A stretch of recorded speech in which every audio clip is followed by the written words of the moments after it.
Hi everybody, I'm Jeff with Virginia Paranormal Investigations, and today we're out here at Cold Harbor Battlefield for the 151st anniversary of the battle. This battle was fought between the 31st of May and the 12th of June in 1864, and during that time the U.S.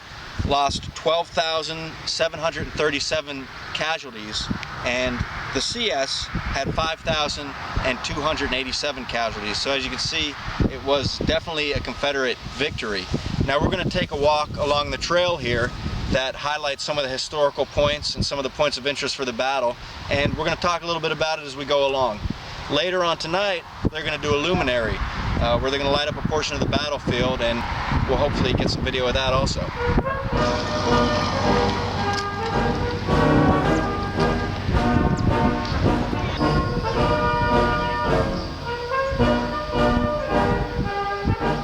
Okay, where we're walking through now is called a zigzag, or covered ways, and in 1864 this is what's left of what was dug by the Union troops, and they used these zigzags to move from one entrenchment to another.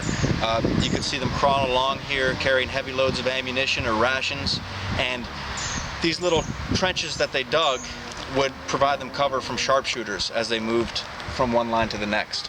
So we're going to head down this zigzag here and see where it goes.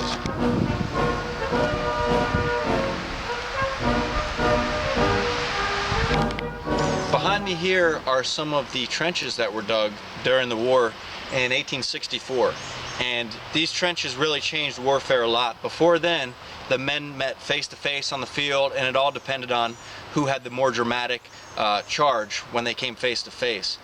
After they came upon trench warfare, the men would entrench themselves down here, and they would still, the Union, the Confederacy, whoever was attacking the trenches, would still have full frontal assaults, but they'd suffer enormous casualties because these men were down in the trenches. They had the cover and concealment they needed, and they had a lot more success in winning the standoffs when they were down in these trenches.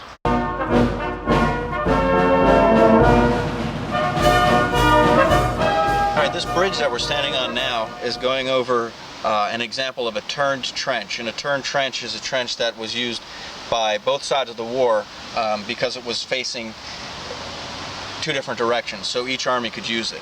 And this trench, what we see is what's left of the trench that was dug by the Confederate Army on June 1st, 1864. They were expecting an attack by the Union Army later on that day, and this was part of the first assault, the first Union assault at Cold Harbor.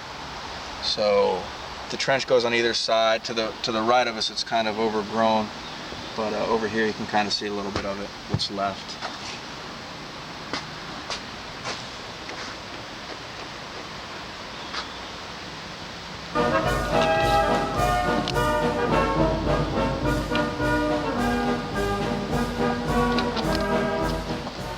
This ravine that we're at right now played a critical role in the early stages of the fighting at Cold Harbor. On the afternoon of June 1st, 1864, the armies from North Carolina and Georgia were attempting to hold this position, and they failed. The Union soldiers of the 6th Corps took advantage and attacked and pierced through the line.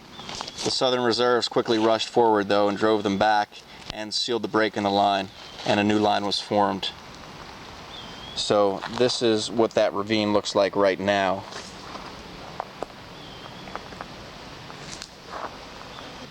What we have here is a rifle pit, and this is one of many that was here at Cold Harbor. And this was a federal position where the troops would post up and they try to give early warning of any unusual enemy activity or any advancements by the troops of the opposing army. Being that there was also Confederate rifle pits so close, most of these positions were only occupied at night.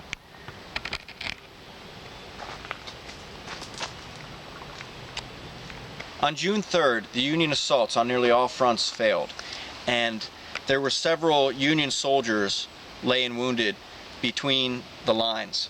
So finally on June 7th, Lee and Grant called a truce, and this was almost 100 hours after the fighting. They called a truce so that they could come out and collect their casualties. Well, when they came out, they found 244 Union dead and only 3 survivors. One New Jersey soldier, during that truce, he wrote, talking to each other and exchanging newspapers. The works were lined with unarmed men, all gazing upon the solemn scene. The 2 hours soon passed, the signal was given, the men rushed back to their arms, and the rattle of musketry was again commenced along the line. So right after that truce, they went back to fighting.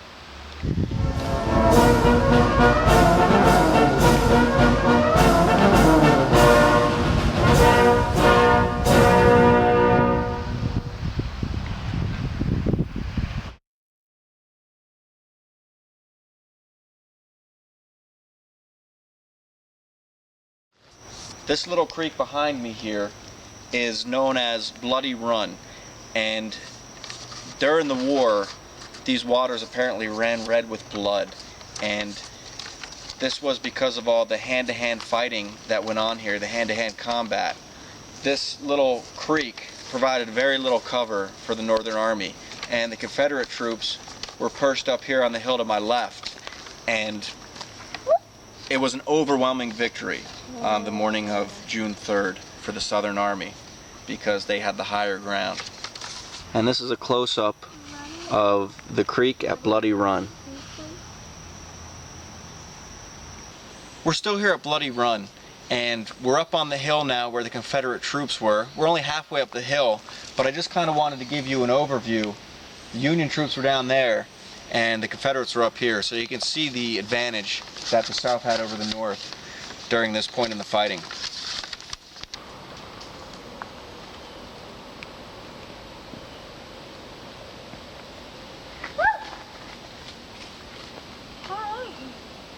We're standing here in front of a covered way that was constructed after June 3rd, and this connected the main Confederate line behind us here to the lower ground.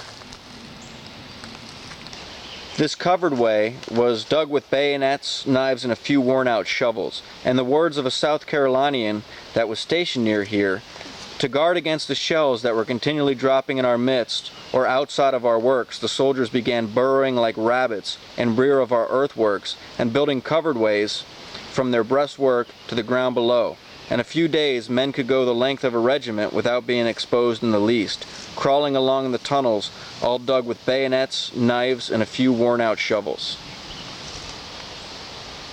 And this is the Confederate line to the rear of that covered way.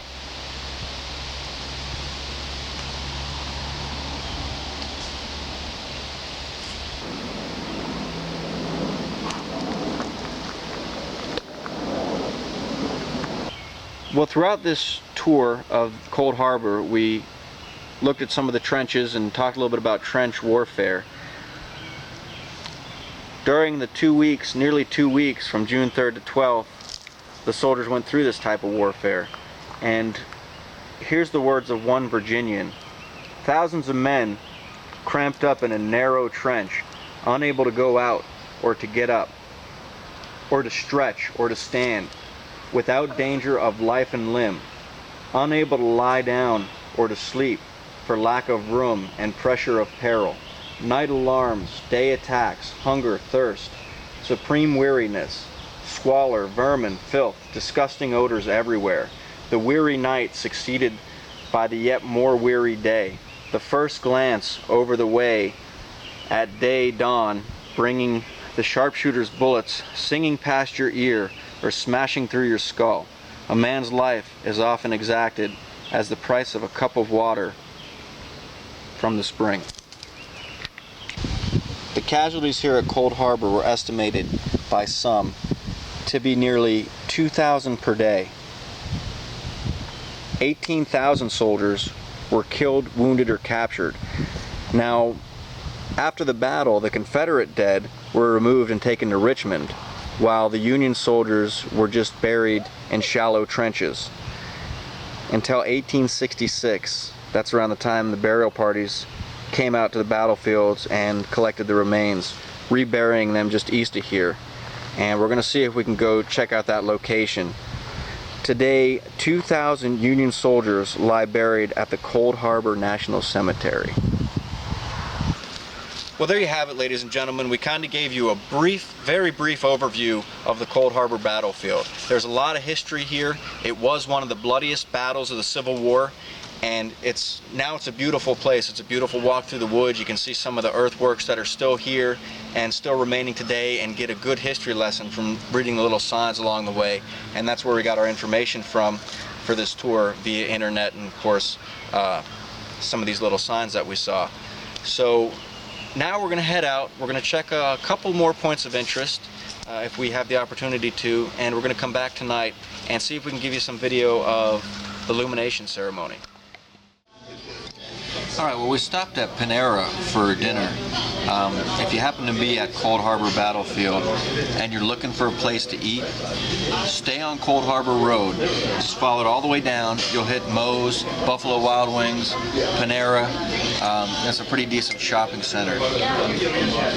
Do not make a left at the 7-Eleven, because we made a mistake of doing that, and let's just say it didn't seem like the best decision as far as safety.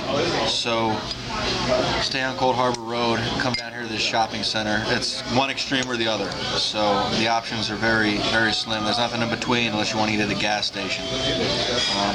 But we're going to head back over there pretty soon. They got a concert of some sort going on, and then there's a few other places we want to hit up. A couple of historical markers along the way and stuff like that, so we'll keep you updated.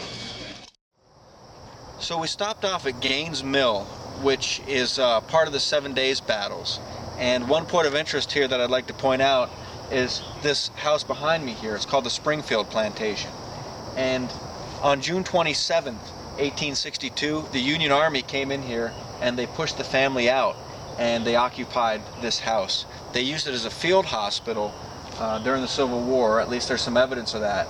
And when the widow returned to the home, the walls and the roof were torn by shot and shell, the weatherboarding honeycombed by mine balls, and every pane of glass was shattered.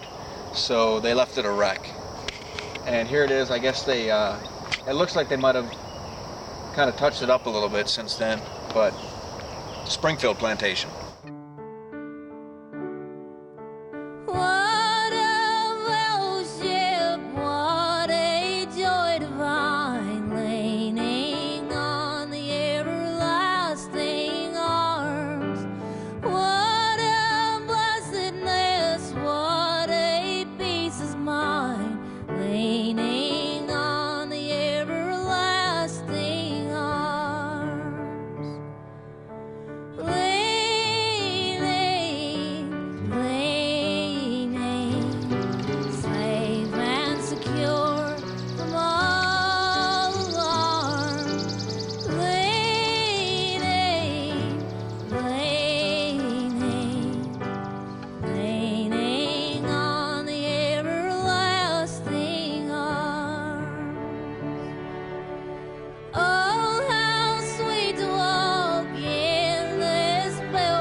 Here we are in Cold Harbor Cemetery, and as I mentioned earlier, a lot of the Union soldiers after the war were buried in the trenches and left there in shallow graves. A couple years after the war, people came along and they collected all the bodies from the battlefield and they moved them to a nearby cemetery. I believe this is the cemetery where they moved them to.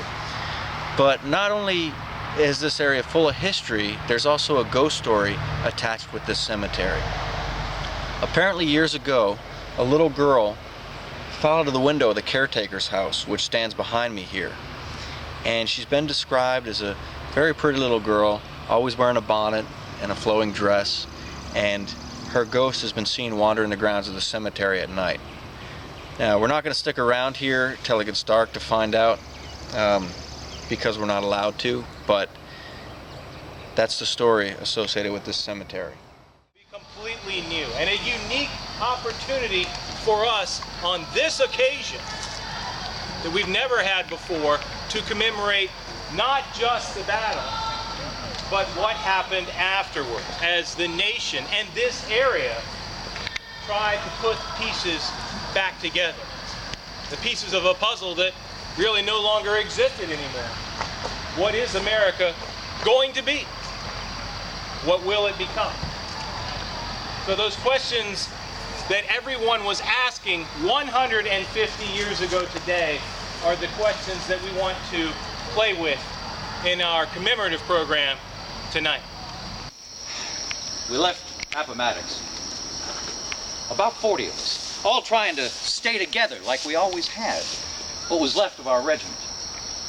But after a couple of days, stopping at a couple of farmhouses that had already been cleared out, we figured we better break into small groups, better to beg for food on our way in. You know, I haven't seen a horse or a mule, let alone a cow, on anybody's farm the whole way in. I don't know how the farmers are going to get a crop in the field this year.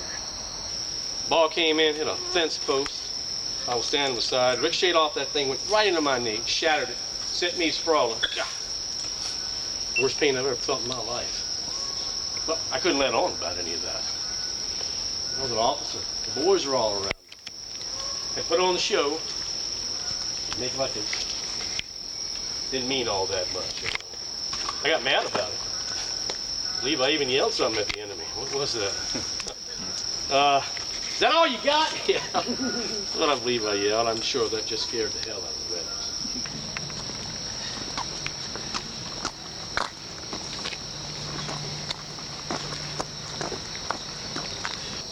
The luminaries that represent the 3,500 men that we can document that died here during the Battle of Cold Harbor.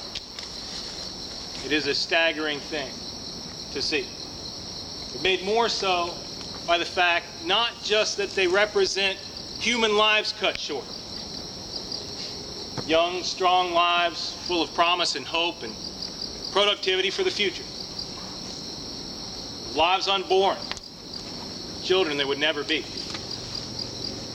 But also because they represent every branch of political thought.